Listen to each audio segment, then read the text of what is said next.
Hello everyone, मेरा नाम तुषार भारद्वाज और ये आपका अपना फेवरेट चैनल साइंस वर्ल्ड। आज के इस वीडियो में हम क्लास 9 की फिजिक्स का जो चैप्टर है force and laws of motion, इस चैप्टर के कुछ इंपॉर्टेंट फॉर्मूले को डिस्कस करने वाले हैं। तो चलिए स्टार्ट करते हैं। आज की वीडियो का topic most important formulas for class 9 science chapter force and laws of motion. वैसे तो force and laws of motion chapter से जुड़े हुए बहुत सारे फॉर्मूले पॉसिबल हैं, लेकिन जो सबसे ज़्यादा इंपॉर्टेंट फॉर्मूले उसको हम नोट करते हैं। ठीक है, number first, inertia is equal to mass multiply में डिस्टेंस का स्क्वायर।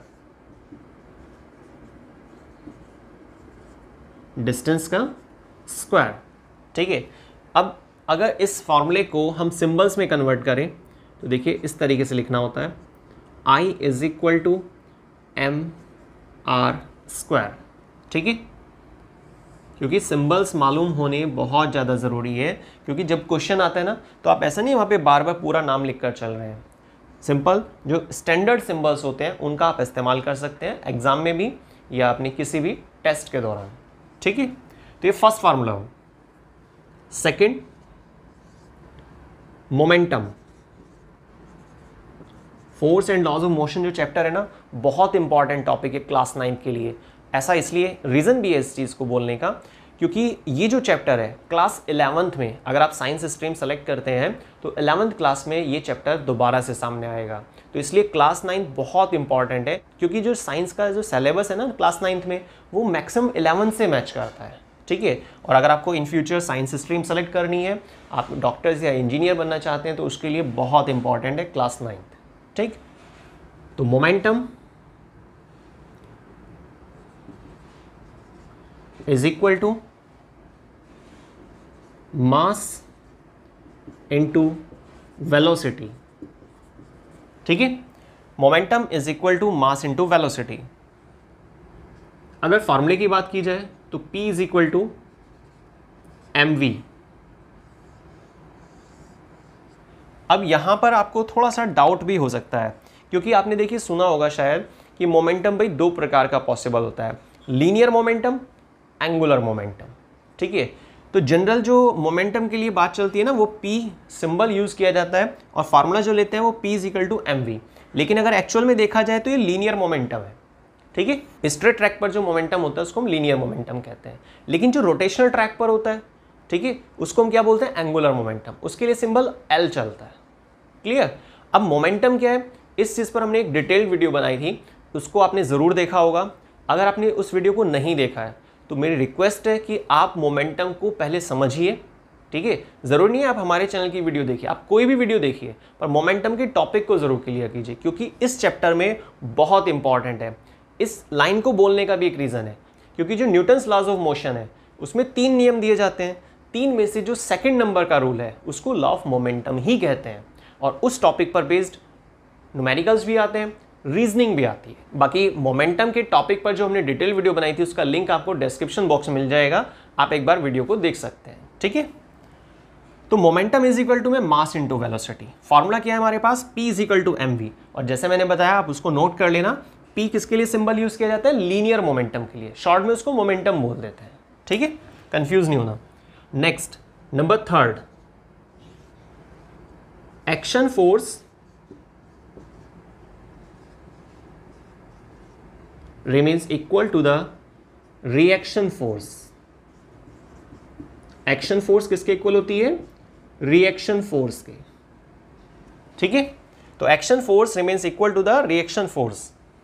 सिंबल्स की अगर बात की जाए तो यहां पर आप F12 इज इक्वल टू में माइनस का F21,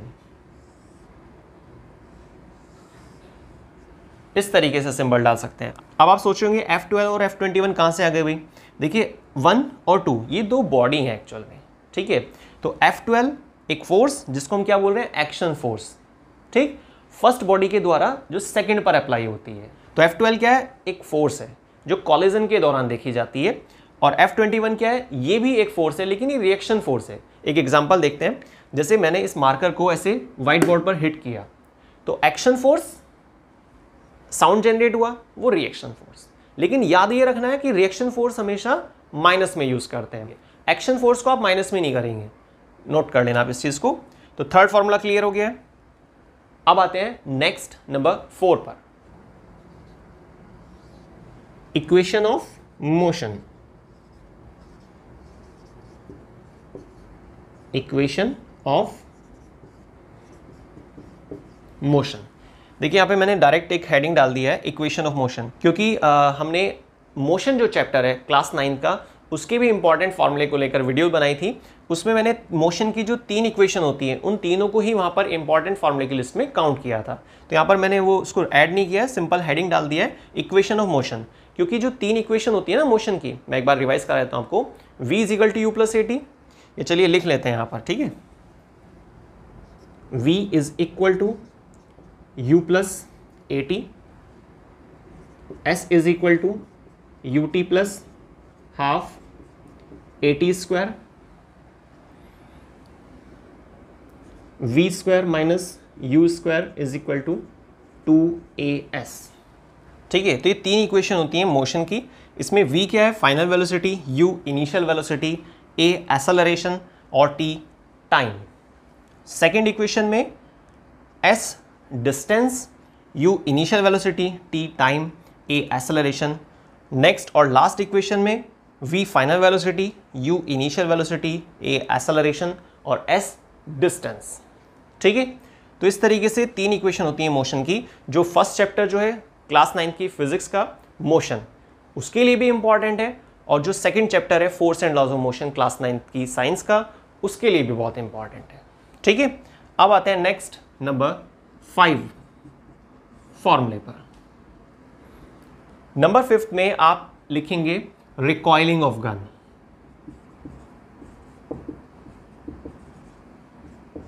रिकॉइलिंग ऑफ गन, इस टॉपिक पर भी हमने एक डिटेल्ड वीडियो तैयार की थी, एक छोटा डेरिवेशन भी होता है रिकॉइलिंग ऑफ गन के टॉपिक को क्लियर करने के लिए।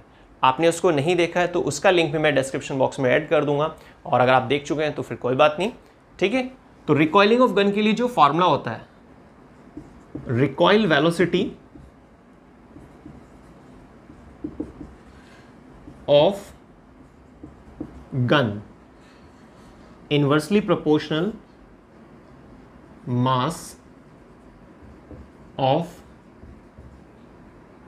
गन, ठीक है।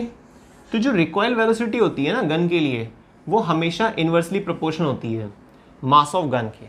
मतलब क्या है इस चीज का, या फॉर्मूले को कैसे समझ सकते हैं। देखिए जो गन का मास होता है ना, अगर गन का मास कम है, पिस्टल का मास काफी कम है, तो झटका ज्यादा लेती है। बैक साइड में जो वेलोसिटी देखी जाती है उसी को हम रिकॉइलिंग बोलते हैं, तो वो काफ़ी ज़्यादा देखने को मिलती है और बहुत बार डैमेज भी होता है, शोल्डर पे बहुत इंजरी देखी जाती है। इसीलिए कहा जाता है कि एवरेज में पिस्टल का मास थोड़ा ठीक होना चाहिए, जिसकी वजह से रिकॉइल वेलोसिटी कम हो सके। वो आप देख पा रहे होंगे ये इन्वर्सली प्रोपोर्शनल है। अगर मास ऑफ गन ज़्यादा है, पिस्टल का मास ज़्यादा है, तो इसका मतलब रिकॉइल वेलोसिटी कम होगी। लेकिन अगर आप मास कम ले रहे हैं, पिस्टल ऐसी सेलेक्ट कर रहे हैं जिसका मास बहुत कम है, तो ऐसे में रिकॉइल काफ़ी ज़्यादा होता है, ठीक है। ये चीज़ याद रखना। Next number 6, conservation of momentum. Conservation of momentum. Conservation of momentum class 9th की फिजिक्स का जो चैप्टर चल रहा है force and laws of motion, इस पूरे चैप्टर का एक इंपॉर्टेंट डेरिवेशन है। लॉन्ग क्वेश्चन आता है इस पे, और यही टॉपिक आपको क्लास 11th की फिजिक्स में भी मिलेगा।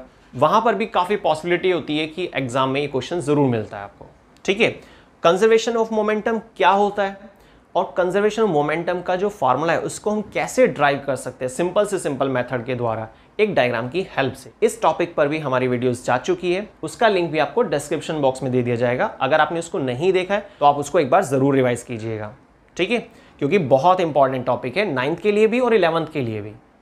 चलिए, कंजर्वेशन ऑफ मोमेंटम का मतलब होता है, सिंपल अगर शॉर्ट में एक बार समझाया जाए तो नष्ट ना होना। मोमेंटम खत्म नहीं होता है। टोटल मोमेंटम जो होता है ना, टकराने से, कोई भी दो बॉडी जब टकराती हैं तो टकराने से पहले जो टोटल मोमेंटम होता है वो बराबर रहता है टकराने के बाद दोनों बॉडी के टोटल मोमेंटम के, ठीक है।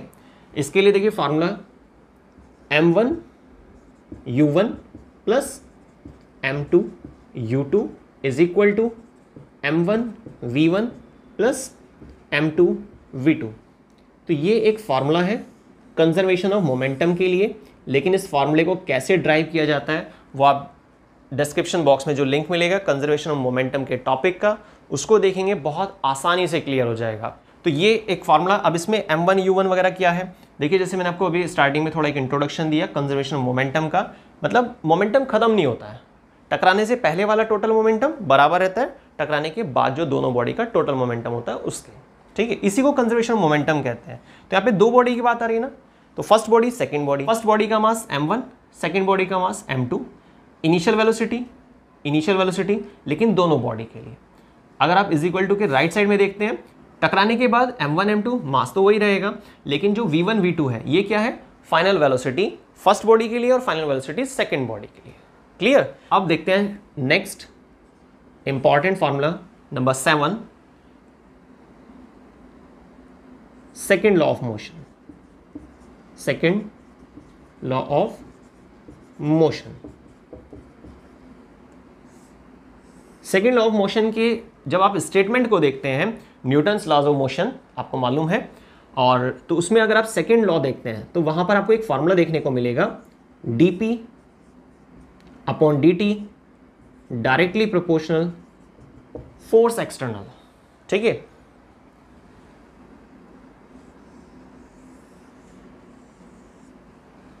तो देखिए इस फॉर्मूले में क्या पता चल रहा है हमें, rate of change of momentum, याद रखिएगा, rate of change of momentum remains directly proportional to the force external.